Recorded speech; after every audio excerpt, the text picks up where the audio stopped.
அரசனுக்கு துணை நிற்பது இந்த குடும்பம் தான். எனவே அதற்காக அவருடைய மனைவி ரோசலின் அவர்களை நாம் பாராட்டியே தீர வேண்டும், பாராட்டியே ஆக வேண்டும். என்றால் குடும்பத்தை தாண்டி அரசியலாய் சிந்திப்பது என்பது இன்னைக்கு மிக கடினமான செயலாக இருக்கு.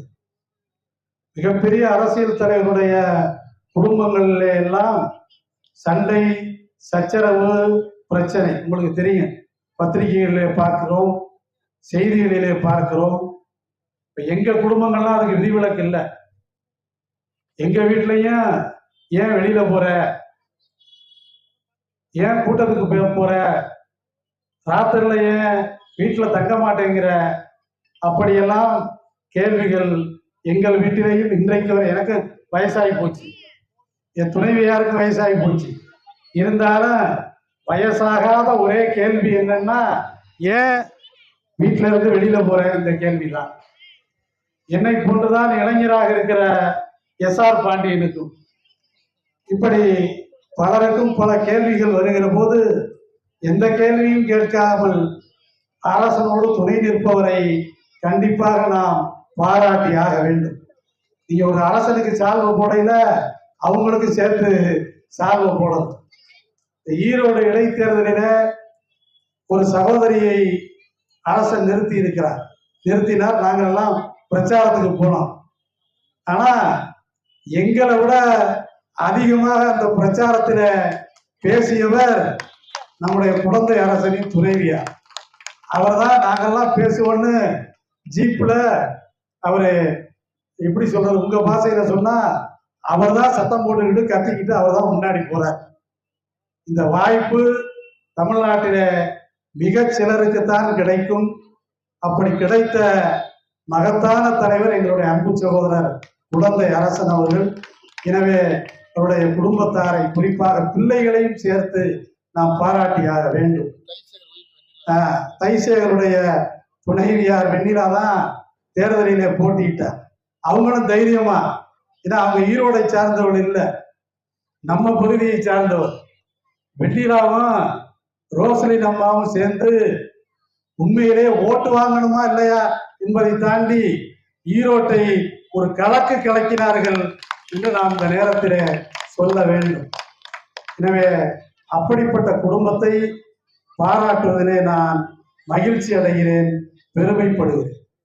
இன்றைக்கு இந்த குறிப்பாக தஞ்சை மாவட்டத்தில் டெல்டா பகுதியான இந்த விவசாய மாவட்டத்தில் ஒரு காலத்தில் கம்யூனிஸ்டுகள், பெரியாரிய சிந்தனையாளர்கள் இந்த ஒடுக்கப்பட்ட மக்களுடைய உயர்வுக்காக பாடுபட்டார்கள், குரல் கொடுத்தார்கள். சீனிவாசராவ் தொடங்கி RPS ஸ்டாலின் வரை உங்களுக்கு தெரியும். ஆனால் அவர்களுக்கு பின்னாலே அந்த தொடர்ச்சி வேறு சமூகங்களிலே வரவில்லை. அந்த தொடர்ச்சி நம்முடைய சமூகத்திலேயே தொடங்கி விட்டது. அப்படி தொடங்கி வைத்த மகத்தான மனிதர் தான் குழந்தை அரசு. வேறு யாருடைய உதவியும் எங்களுக்கு தேவையில்லை, எங்கள் பிரச்சனையை நாங்களே பார்த்துக் கொள்கிறோம் என்று தஞ்சை மாவட்டத்தில் எழுந்த முதல் குரல் குழந்தை அரசனுடையது.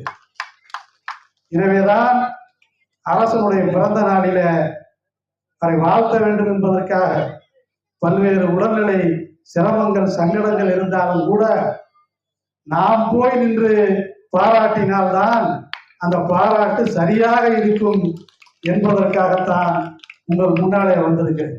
எஸ்ஆர் பாண்டியனா திருப்பூர்ல ஒரு நிகழ்ச்சி, எப்படியும் நானும் வந்து விடுகிறேன் என்று அவரும் இங்கே வந்து அமர்ந்திருக்கிறார்.